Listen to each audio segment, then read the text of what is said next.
It's that time of year where you may be looking to cool off in the water. Goldfish Swim-School Okemos is rejoining Mid-Michigan Matters to talk about swim lessons.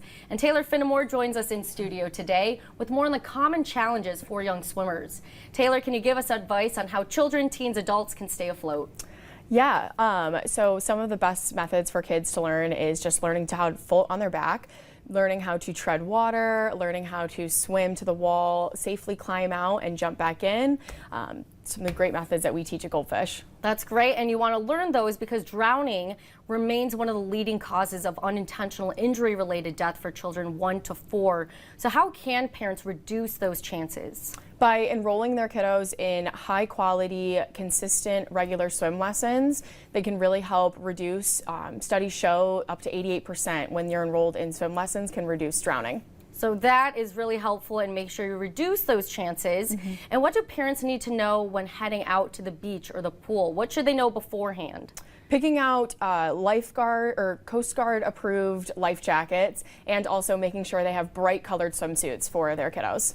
That is great to know. And some of those bright colored swimsuits, what is the reason behind that? It's a lot easier for lifeguards or anyone watching the water to see a bright colored swimsuit versus a blue or a dark gray. It's easier to see in the water. Now, you mentioned, Taylor, that it's important to get that early training, those swim lessons, and make sure that it's professional, right? So Goldfish Swim School, what are some of the options and new options that they're offering? Yes, we now are starting lessons at 3 months old, and we offer free lessons for babies up to 6 months. If you use the code FREEMINI on our website, you can get enrolled in those. Another great option that we have right now is we want accessible swim lessons to everyone, so we've partnered with Every Child a Swimmer, and we are offering a scholarship opportunity for 6 months of free swim lessons.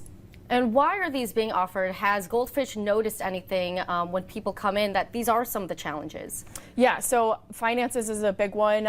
We always want to make sure that lessons are accessible to everyone and that everyone has access to learn these swim safety skills that can help them when they're surrounded by bodies of water. And something else, Taylor, we'll end on this. You know, everyone has different skill sets, no matter what age you are. So what advice would you give to that for people who are maybe a little taunted of going into the water, or maybe it's their first time? Yeah, the best one is just enrolling in swim lessons, because then you can understand your swim ability and you are more likely to respect the water when you are outside of your lesson. Great. Anything else you'd like to add? No, that's all I can think of. Perfect. Thank you for helping Mid-Michigan stay afloat, Taylor. Yes, thank you so much for having. Of course. We're going to send it to First Alert meteorologist Andy Provenzano, because Andy, I think some days in the forecast might be good to take a swim. Yeah, water's going to be a